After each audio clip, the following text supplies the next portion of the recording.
ہجرت کے 9 سال مکہ کی فتح کے بعد پورے عرب میں نبی کریم صلی اللہ علیہ وآلہ وسلم کی رسالت کا چرچا تھا اور عرب کے مختلف قبائل تیزی سے اسلام قبول کرنے لگے تھے۔ عرب میں اسلام کا غلبہ ہو چکا تھا اور اب مسلمانوں کو عرب کے اندر کسی سے خطرہ نہیں تھا، لیکن عرب کے باہر روم کی عظیم سلطنت کے حکمرانوں کو یہ اسلامی اتحاد پسند نہیں آیا۔ انہیں خطرہ محسوس ہوا کہ اگر عرب ایک طاقت بن گیا تو ان کی سلطنت کو نقصان پہنچ سکتا ہے۔ چنانچہ یہ افواہیں گردش کرنے لگیں کہ روم کا لشکر مسلمانوں پر حملہ کرنے کی تیاری کر رہا ہے۔ کوئی کہتا ہے کہ لشکر 40,000 کا ہے تو کوئی کہتا ہے کہ 1,00,000 کی تعداد میں لشکر ہے۔ ان خبروں سے مسلمانوں میں بھی بے چینی پھیل گئی۔ اس پر نبی کریم صلی اللہ علیہ وآلہ وسلم نے مسلمانوں کو مخاطب کر کے اعلان کیا کہ روم کی طاقت کے مقابلے کے لیے تیاری کی جائے۔ آپ نے اعلان کیا کہ اس جنگ میں حصہ لینا ہر مسلمان پر فرض ہے اور جو پیچھے رہے گا اسے منافقین میں شمار کیا جائے گا۔ یہ اعلان غیر معمولی تھا کیونکہ اس سے پہلے نبی کریم نے کبھی جنگ سے پہلے اپنے نشانے کو ظاہر نہیں کیا تھا، لیکن اس دفعہ آپ نے سب کو بتا دیا تھا کہ جنگ روم کی سلطنت کے خلاف ہے۔ روم اس وقت دنیا کی سب سے بڑی اور ناقابل شکست طاقت سمجھی جاتی تھی۔ کئی مسلمانوں کو خدشہ تھا کہ شاید اتنی بڑی سلطنت کے خلاف عرب کا یہ اتحاد قائم نہ رہ سکے۔ منافقین اس بات کو بڑھا چڑھا کر پیش کرتے اور لوگوں کو ڈرانے کی کوشش کرتے، لیکن صحابہ کرام نے بغیر کسی خوف کے مدینہ کا رخ کیا۔ لشکر کی تیاری ایک بہت بڑا چیلنج تھا۔ تبوک کا سفر نہایت مشکل اور لمبا تھا، جبکہ گرمی کا موسم شدت پر تھا اور عرب میں قحط بھی پھیلا ہوا تھا۔ نبی کریم صلی اللہ علیہ وآلہ وسلم نے سب مسلمانوں سے چندہ دینے کی اپیل کی تاکہ لشکر کی ضروریات پوری کی جا سکیں۔ صحابہ کرام نے اپنی استطاعت کے مطابق اس لشکر میں حصہ ڈالا۔ حضرت عمر رضی اللہ تعالیٰ عنہ نے اپنی دولت کا آدھا حصہ دیا، جبکہ حضرت ابو بکر صدیق نے اپنی تمام دولت اس لشکر کے لیے عطیہ کر دی۔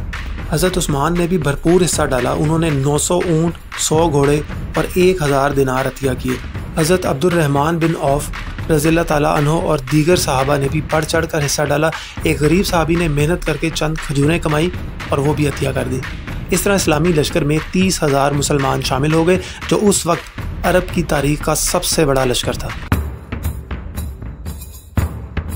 جب لشکر مدینہ سے روانہ ہوا تو ہر اونٹ پر 18 افراد باری باری سواری کر رہے تھے۔ راستے میں پانی اور خوراک کی کمی شدت اختیار کر گئی، جس کی وجہ سے کچھ اونٹوں کو قربانی کے طور پر ذبح کر دیا گیا۔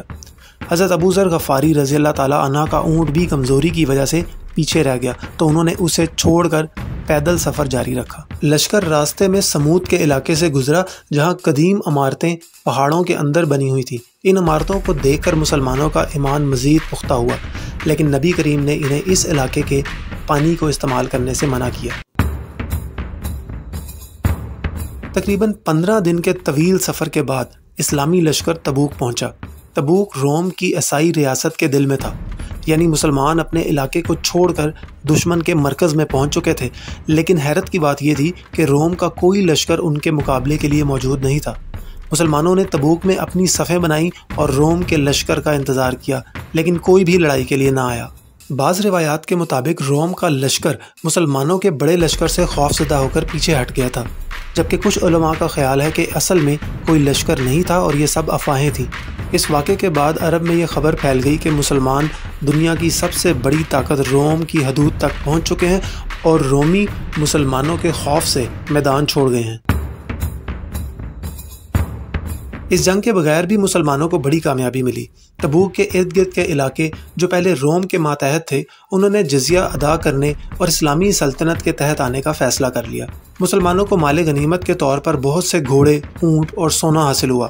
تبوک کے اس عظیم مارکے کے بعد دنیا نے مسلمانوں کو ایک عالمی طاقت کے طور پر دیکھنا شروع کر دیا۔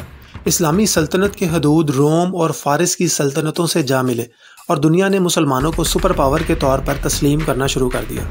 تقریباً 20 دن تبوک میں گزارنے کے بعد نبی کریم صلی اللہ علیہ وآلہ وسلم اپنے لشکر کے ساتھ مدینہ واپس آئے، جہاں ان کا شاندار استقبال کیا گیا۔ اس کامیابی نے مسلمانوں کو نئے ولولے سے بھر دیا اور پورے عرب میں اسلام پھیلنے لگا۔ مدینہ واپسی کے بعد نبی کریم صلی اللہ علیہ وآلہ وسلم کا مشن دنیا میں تقریباً مکمل ہو چکا تھا۔